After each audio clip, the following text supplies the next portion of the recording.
Kisah Mr. Gepeng, Arwah Tergencet Lift. Namaku Arin.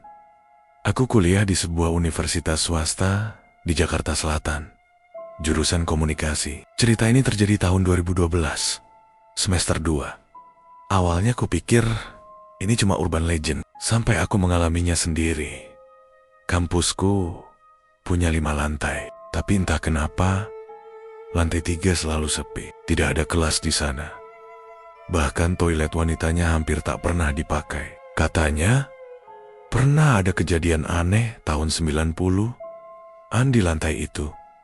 Tapi aku tak pernah peduli. Sampai hari itu, hari Jumat, menjelang libur tengah semester. Kampus sudah mulai kosong. Aku ada rapat organisasi sore hari di lantai 2. Selesai sekitar jam 5:30. Karena perut sakit, aku buru-buru naik ke lantai 3. Karena toilet di bawah dikunci. Toilet perempuan lantai 3 terlihat tua. Cat dindingnya mulai mengelupas. Lampunya redup kekuningan. Dan aroma kapur berus menyengat. Tapi karena darurat, aku masuk saja. Saat di dalam bilik, tiba-tiba kring, kring, kring. Sebuah koin Rp500 bergambar melati didorong perlahan dari bawah pintu bilik, menggelinding ke arah kakiku. Refleks, aku berkata keras, "Siapa sih? Iseng?" Tak ada jawaban. Aku jongkok, intip lewat celah bawah pintu. Tak ada kaki, sepi. Dengan ragu, aku pungut koin itu. Tapi koinnya aneh, permukaannya dingin dan kotor. Dan gambar Bung Hattanya tidak ada, hanya permukaan kosong. Seakan koin itu belum dicetak sempurna. Seketika aku merinding. Kuletakkan koin itu di atas tisu dan buru-buru keluar. Toilet kosong, sunyi. Bahkan wastafel berdebu. Aku merasa seperti ada yang memperhatikan. Malamnya, aku cerita ke teman kosku, Reta. Reaksinya langsung panik. "Arin, kamu tahu nggak soal Mr. Gepeng?" Aku menggeleng. Reta lalu bercerita bahwa sejak tahun 80-an ada urban legend di Jakarta tentang arwah pria kaya yang tewas tergencet lift di gedung tinggi. Wajah dan tubuhnya gepeng, pipih seperti papan triplek. Tapi jiwanya gentayangan karena kematiannya dianggap tak wajar. Katanya, arwah itu akan menampakkan diri pada siapa saja yang menerima koin 500 perak bergambar melati tanpa wajah. Biasanya dimulai dari suara koin di toilet, lalu Tera mulai datang. Dia bisa masuk lewat mana saja, retakan tembok, bawah pintu, bahkan cermin, kata Reta dengan suara menurun. Aku masih tak percaya, tapi malam itu sekitar pukul 2 dini hari, aku terbangun karena suara tering, tering, seperti koin jatuh. Tepat di depan pintu kamarku, aku diam. Jantungku berdetak cepat. Kupaksakan bangun, membuka sedikit tirai pintu. Tak ada siapa-siapa.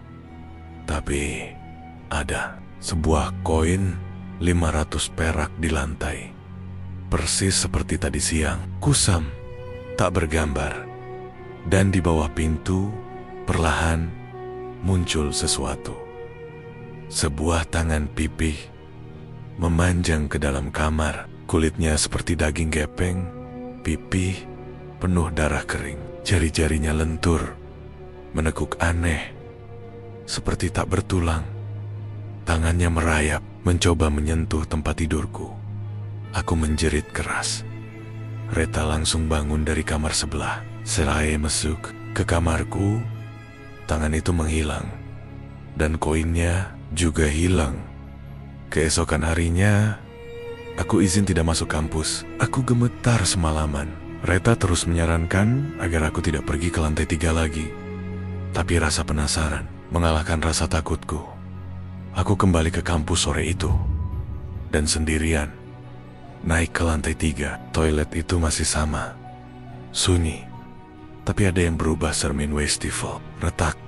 Dan di sudut bawahnya ada bayangan wajah gepeng, lebar, dengan mata cekung dan lidah terjulur.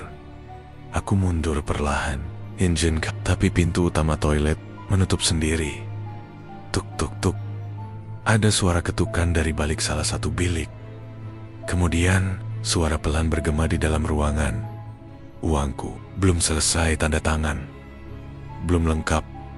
Suara itu seperti berasal dari mulut yang hancur. Aku berusaha membuka pintu toilet, terkunci. Tangan gemetaran. Aku pegang ponsel, tak ada sinyal. Ketika aku berbalik, salah satu bilik terbuka perlahan. Dan dari dalamnya muncul kepala kepala pria. Pipih, seperti tertimpa benda berat. Matanya satu besar, satu kecil. Wajahnya rata, mulutnya miring ke bawah, dan darah hitam menetes dari telinga. Ia menatapku dan berkata, "Tolong saya, sebelum semua ini terulang lagi."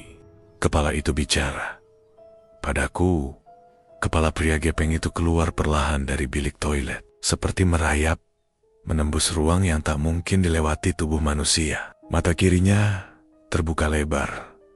Sementara mata kanannya setengah tertutup, seperti terlipat oleh tekanan berat. Suara erangannya seperti napas terakhir tercekik dan penuh dendam.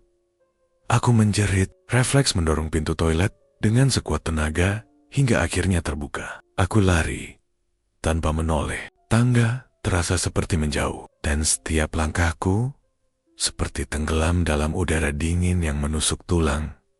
Sampai di lantai 2, aku langsung terduduk di lorong. Wajahku pucat, lututku lemas. Satpam kampus mendatangiku. Namanya Pak Rahmat. Ia mengantarku duduk ke ruang UKS dan memberiku air hangat. "Dek Arin, kamu lihat dia?" Tanyanya dengan suara rendah, seolah tahu apa yang terjadi. Aku terdiam, menatapnya.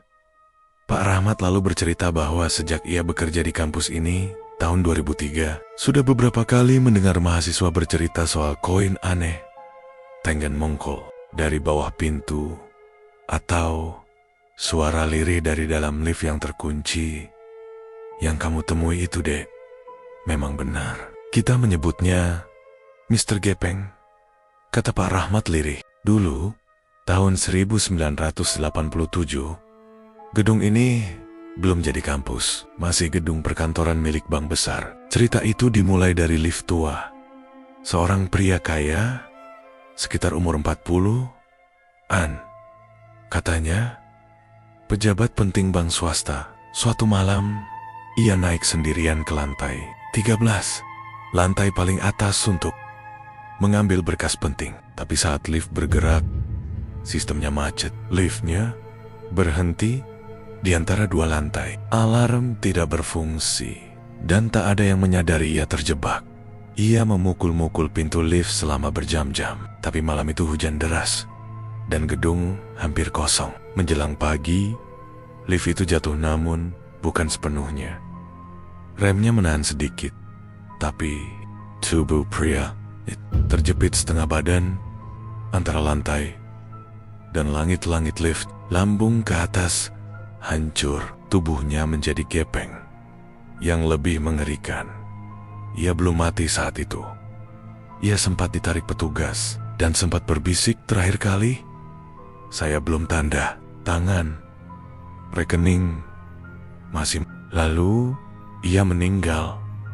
Setelah itu, lift itu dikunci. Lantai 13 dihilangkan dari denah bangunan. Dan kabarnya, rekening bank misterius itu tak pernah bisa dibuka. Tapi sejak saat itu, setiap beberapa tahun sekali, ada yang melihat tubuh gepeng di lift, di cermin toilet, atau bahkan dalam mimpi. Aku mendengarkan dengan jantung berdegup tak karuan. "Jadi, dia gentayangan karena belum sempat tanda tangan?" tanyaku. Pak Rahmat mengangguk. Rohnya seperti terjebak antara dunia. Ia cari orang yang bisa bantu dia selesaikan urusannya. Tapi cara dia meminta tolong kadang salah, menakutkan, bahkan bisa membunuh. Aku mengernyit. Membunuh? Pak Rahmat menghela napas. Dulu ada satu mahasiswa, cewek. Tahun ke 2009, katanya dapat koin di toilet.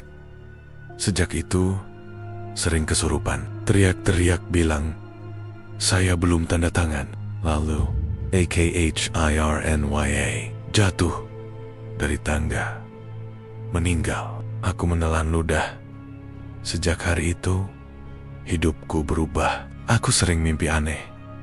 Di dalam mimpiku, aku berada dalam lift tua. Lantainya rusak. Tombol-tombolnya hanya sampai angka ke-12. Tapi setiap kali aku menekan tombol 13, lift akan bergerak dan jatuh. Lalu muncul bayangan pria berpakaian jas kusut, wajah gepeng, berdiri diam sambil menyodorkan sebuah kertas. Tapi sebelum aku bisa membacanya, aku selalu terbangun. Reta makin khawatir padaku. Ia menyarankan agar aku menemui seorang ibu penjaga kantin tua bernama Bu Wati yang sudah lama bekerja di kampus. Ia dikenal sebagai orang yang bisa merasakan hal-hal gaib. Aku menemui Bu Wati suatu sore. Begitu aku menyebut soal koin dan lift, wajahnya langsung berubah serius. Kamu udah kebuka sekarang, Rin? Katanya, dia udah tempel sama kamu. Kalau nggak ditolongin, kamu bisa jadi tempat dia numpang. Tapi jangan takut, selama kamu kuat, kamu bisa bantu dia pergi. Aku menggeleng. Tapi kenapa aku? Karena kamu nerima koinnya? Jawabnya, itu kayak perjanjian. Meskipun kamu nggak tahu, tapi dia anggap kamu yang dia cari. Bu Wati menyuruhku melakukan satu hal. Kembali ke toilet lantai 3 malam-malam, tepat saat kampus sepi, dan hadapi dia di depan cermin. Kamu tanya dia, dengarkan baik-baik. Dia akan kasih petunjuk.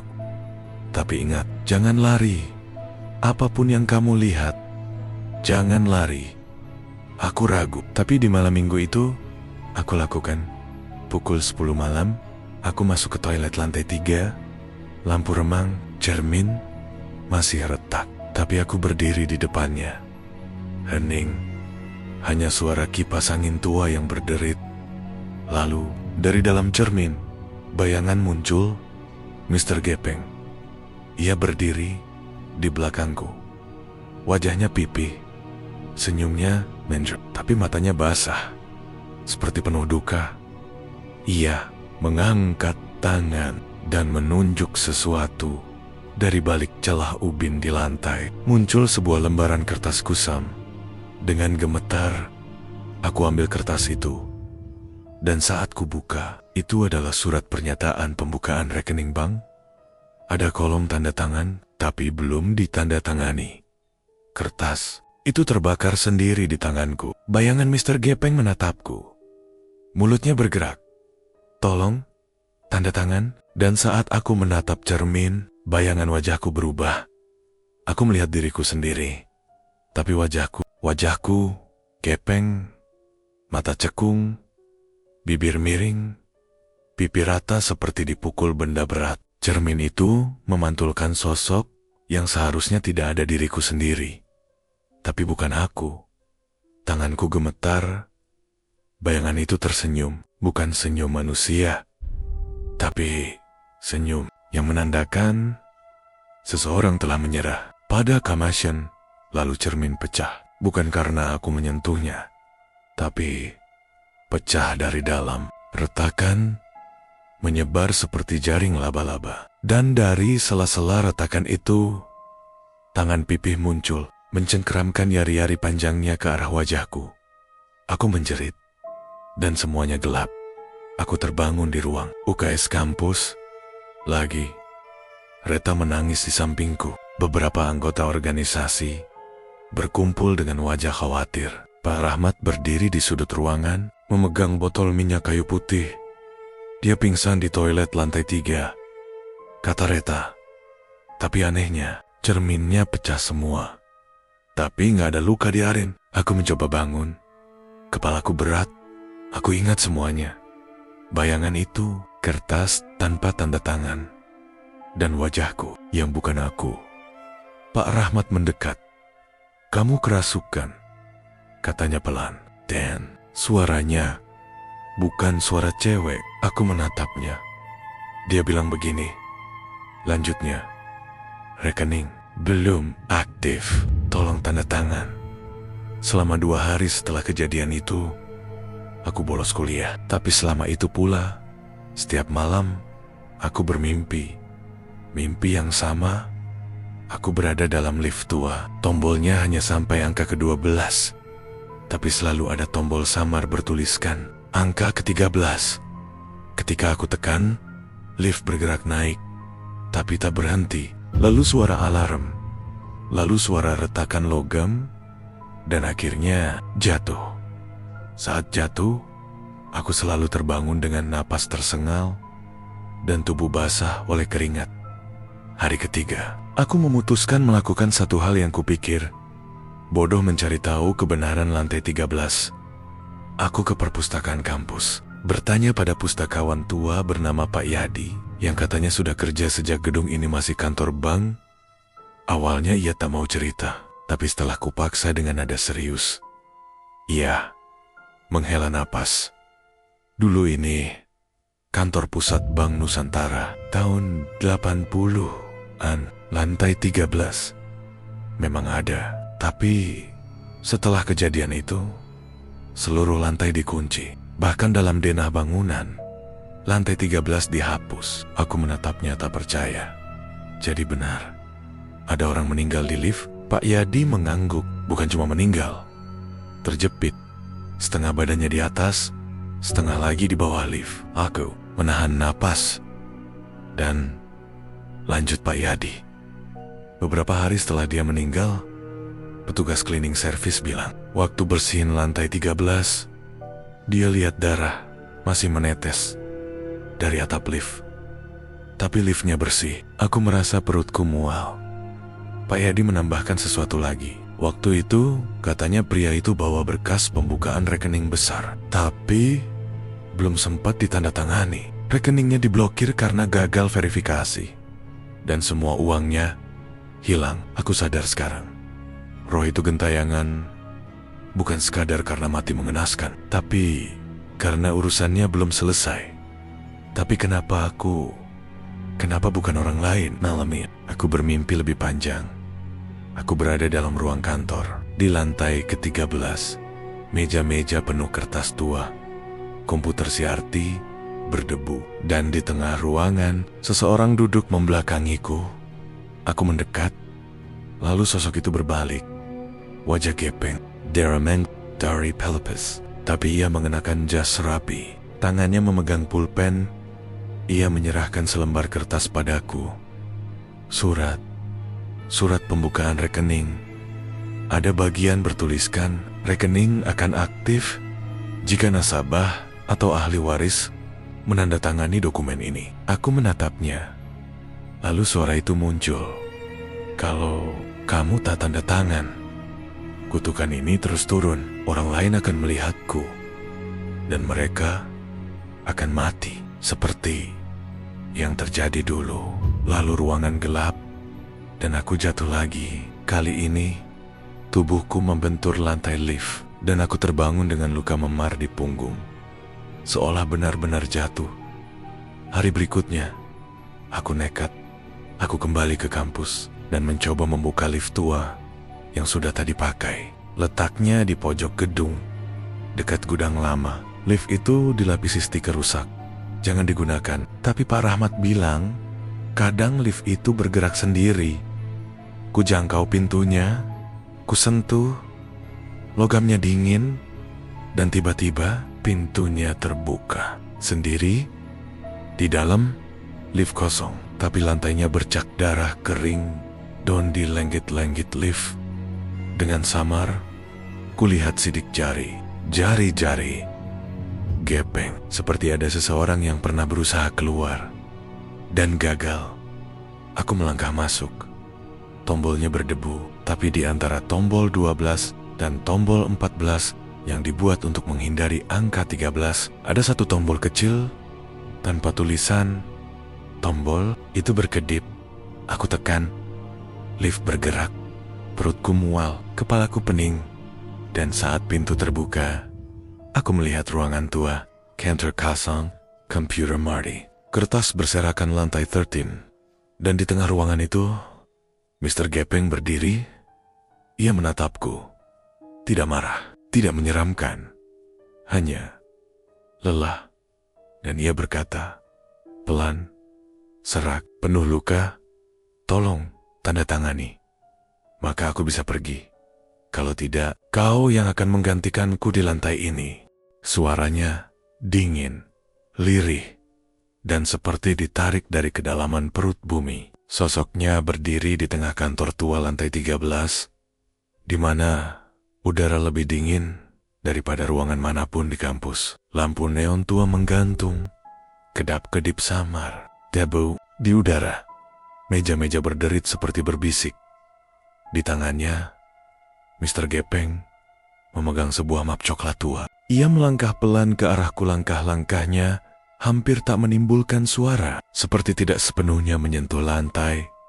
Aku ingin lari, tapi kakiku tak bisa bergerak. Ia berdiri hanya 1 meter dariku.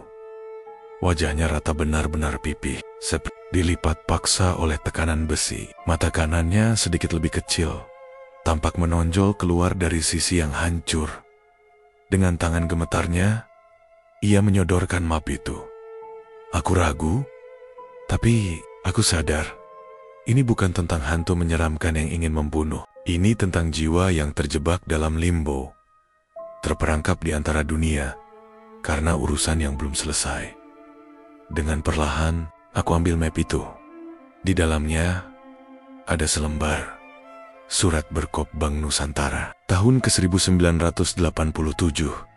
Surat pembukaan rekening deposito senilai 8 miliar rupiah. Nama nasabah, Handoko Sucipto.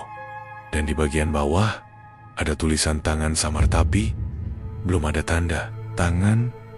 Di bagian bawahnya tertulis, apabila tidak ditandatangani oleh nasabah atau ahli waris, maka dana akan dibekukan secara permanen dan dikunci sistem secara otomatis. Lalu ada catatan kecil di pojok, wasiat akan aktif bila diakses dengan kode tangan penerus darah. Tiba-tiba semuanya masuk akal. Ia bukan hanya meminta tanda tangan ia mencari penerus darah. Aku pulang dengan kepala penuh tanda tanya. Siap. Handoko Sucipto, kenapa dia begitu terikat pada rekening ini? Kenapa? Keesokan harinya, aku mengajak kereta ke kantor pencatatan sipil. Dengan dalih tugas kampus, aku minta bantuan mencari nama Handoko Sucipto di data kematian Jakarta tahun 1987. Dan kami menemukannya. Nama Handoko Sucipto, wafat 12 Oktober tahun 1987. Alamat terakhir, Jail, Pangeran Antasari nomor 85 pekerjaan, Wakil Direktur Operasional Bank Nusantara. Ada satu kolom kosong yang menarik. Status keluarga, tidak tercatat, tidak menikah, tidak punya anak, atau data keluarganya sengaja dihapus. Aku beranikan diri pergi ke alamat itu bersama Reta. Rumah tua bercat abu-abu, halaman dipenuhi rumput tinggi. Tetangga sekitar bilang rumah itu kosong sejak 90-an. Kami nekat masuk pagar. Saat memeriksa bagian dalam rumah, dari celah jendela, aku melihat sebuah foto tergantung di dinding ruang tamu. Foto seorang pria muda. Wajahnya mirip ayahku. Aku tercekat. Lalu, aku teringat sesuatu.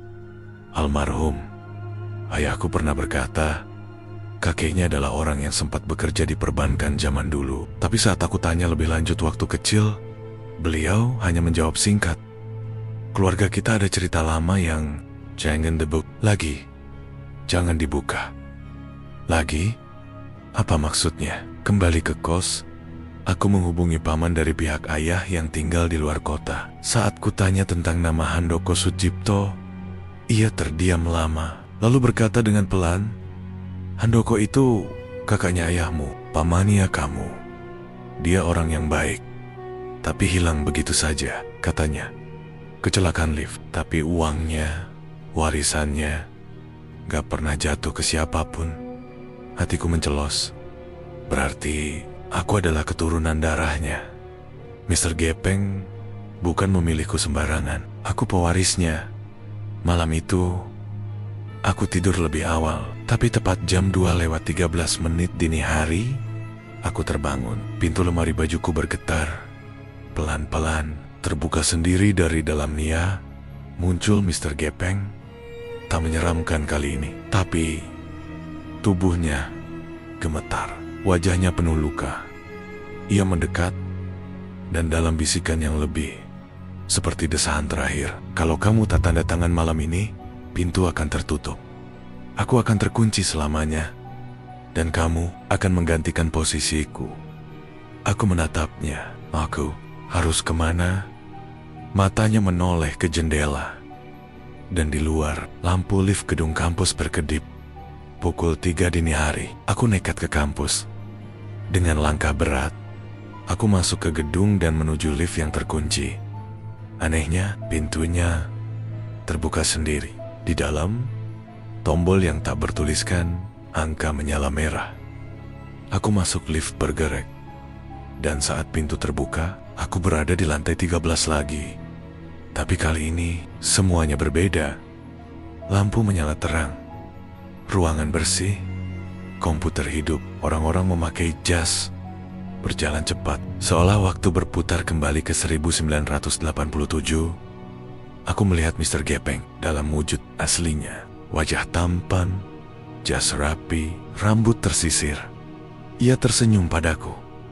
Di meja kerjanya, surat pembukaan rekening itu tergeletak. Ia menyodorkan pulpen, lalu berkata pelan, "Kalau kamu tanda tangan, semua akan selesai. Tapi kau juga harus bersedia menjadi penyimpan kunci terakhir." "Apa maksudnya?" tanyaku. "Akan selalu ada yang mencari uang ini. Uang ini bukan sekadar warisan. Ini adalah pintu.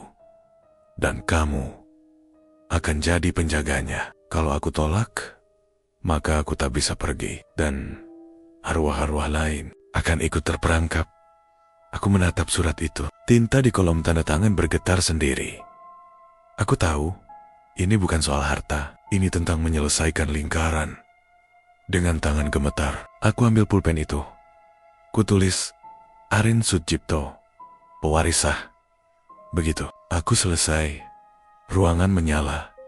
Mr. Gepeng tersenyum, dan tubuhnya mulai memudar. "Terima kasih. Jaga pintunya, jaga darahmu." Lalu, ia mengileng. Aku terbangun pagi itu. Di kursi taman kampus. Tak tahu bagaimana aku sampai di sana. Tapi, di tanganku, masih kugenggam selembar koin Rp500. Kini gambarnya utuh. Ada Bung Hatta, dan di baliknya, terukir sangat kecil. "Terima kasih, Arin." Tapi malam harinya, lift di kampus bergerak sendiri lagi, menuju lantai yang tak ada di denah. Sudah seminggu sejak aku menandatangani surat itu di lantai ke-13. Sejak malam itu, tak ada lagi mimpi tentang lift jatuh. Tak ada lagi bayangan wajah Gepeng di cermin. Bahkan cermin toilet lantai 3, yang sebelumnya pecah, kini entah bagaimana, utuh kembali. Namun, ada sesuatu yang berubah. Aku merasa ada yang terus mengawasi. Bukan seperti teror dari roh penasaran, tapi seperti tanggung jawab yang belum selesai. Pagi itu, aku mendengar kabar dari Pak Rahmat. Lift lama bergerak sendiri. Lagi tengah malam, padahal kabelnya sudah dicabut. Panel listriknya dimatikan sejak 2005. "Apa kamu buka pintunya lagi, Rin?" tanya Pak Rahmat. Curiga, aku menggeleng. Tapi aku tahu, pintu itu sekarang terhubung denganku. Hari demi hari, aku mulai mengalami kejadian aneh saat berjalan di lorong kampus. Kadang aku melihat bayangan tubuh sendiri berdiri di ujung koridor, menatapku diam-diam. Saat berkaca di toilet, aku sempat melihat pantulan berbeda. Aku sedang tersenyum, padahal wajahku datar. Dan setiap jam 2:13 dini hari, ada bunyi lift turun, berhenti, lalu diam. Reta mulai gelisah. "Kamu kelihatan gak seperti Arin?" Aku tahu maksudnya. Aku tak pernah cerita ke siapapun bahwa aku tanda tangan atas nama Aring Sucipto, nama keluarga dari pamanku yang tak pernah kupakai. Dan sejak itu, ada dua versi diriku. Suatu malam, aku mendengar pintu lift terbuka dari lantai bawah. Dari kamar kosku, aku bisa melihat langsung ke gedung kampus. Di balik jendela kaca besar lantai 3, kulihat sesuatu. Bayanganku sendiri berdiri di dalam lift, tersenyum. Dengan wajah gepeng, aku menahan napas, ingin berkata, itu cuma mimpi. Tapi aku tahu ini nyata. Sejak menandatangani surat itu, aku bukan hanya menyelamatkan roh Handoko, aku juga menjadi bagian dari pintu itu. Dan kini, pintu itu membutuhkan penjaga. Beberapa hari kemudian, aku memutuskan kembali ke lantai 13, tempat yang tak bisa diakses siapapun, kecuali olehku. Ku pencet tombol lift yang kosong. Lampu berkedip, pintu terbuka, lift bergerak, dan berhenti. Pintu terbuka. Aku masuk ke lantai yang kini gelap, sepi. Tak seperti waktu terakhir aku ke sana. Di meja tengah ada sebuah amplop hitam. Isinya daftar nama-nama yang ku tahu mahasiswa, dosen, bahkan petugas kampus. Di bagian bawah tertulis, beberapa dari mereka mencari pintu ini. Beberapa sudah terlalu dekat. Jika kau tidak menjaga, mereka akan menggunakannya. Aku gemetar. Ini bukan tentang menyelesaikan urusan. Ini tentang menjaga agar pintu tidak disalahgunakan. Dalam minggu-minggu berikutnya, aku mulai menyadari sesuatu. Orang-orang yang pernah mencoba bermain-main dengan koin 500 di toilet kampus mulai sakit, kesurupan. Ada satu yang sempat berteriak di lorong kampus, mengulang-ulang kata, "Bukan aku cuma mau tahu lantai itu." Beberapa bahkan menghilang dari kelas, tanpa jawab, tanpa kabar. Data kehadiran mereka masih ada, tapi tak pernah muncul lagi. Salah satunya adalah teman sekelasku, Yuda. Ia pernah bilang penasaran dengan cerita lift lama. Ia bahkan mencoba membuka pintunya malam-malam. Setelah itu, dia tak pernah datang. Kuliah lagi.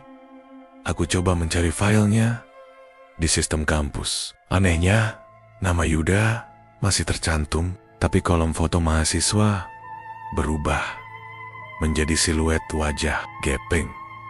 Aku menahan napas. Aku paham sekarang. Pintu itu tak hanya membawa orang ke masa lalu. Ia juga menelan mereka yang terlalu dekat. Dan aku, penjaga terakhirnya. Malam itu, aku kembali ke lantai 13. Aku duduk di kursi tua, tempat Handoko dulu duduk. Di dinding, foto dirinya kini tergantung. Tapi wajahnya sudah bukan wajah yang dulu, hancur. Ia tersenyum damai. Aku buka map yang tersimpan di laci izinia kosong. Hanya ada koin 500 rupiah bersinar bersih. Dan di bagian belakangnya, bukan hanya gambar melati, tapi ada ukiran samar. Simpan pintunya. Jangan biarkan tangan yang salah membukanya. Keesokan harinya, lift tua kampus resmi ditutup permanen. Pihak rektorat memutuskan untuk membongkar mesin dan mengganti struktur bangunannya. Namun, saat para teknisi mencoba membongkar ruang lift, mereka tak bisa menemukan lantai 13. Struktur lift hanya mencapai lantai ke-12. Tapi, sistem kelistrikan menunjukkan ada konsumsi energi dari lantai kosong. Setiap jam 2:13 malam, aku pindah dari kos. Aku lulus dengan nilai bagus. Tapi sejak itu, setiap aku melewati gedung bertingkat manapun, mau di Jakarta, Bandung, atau bahkan luar negeri, aku selalu mengecek lift. Selalu ada tombol yang kosong. Dan jika aku menunggu cukup lama di depan lift itu, pintu akan terbuka. Dan seseorang akan berdiri di dalam, menatapku dengan wajah gepeng. Aku tahu dia bukan Handoko, tapi seseorang yang gagal menjaga pintu di tempat lain. Kini aku mengerti, urban legend seperti Mr. Gepeng bukan cerita satu tempat, tapi bagian dari jaringan pintu-pintu yang tersembunyi. Aku bukan satu Satania penjaga, tapi mungkin aku yang terakhir. Dan cerita pun tamat.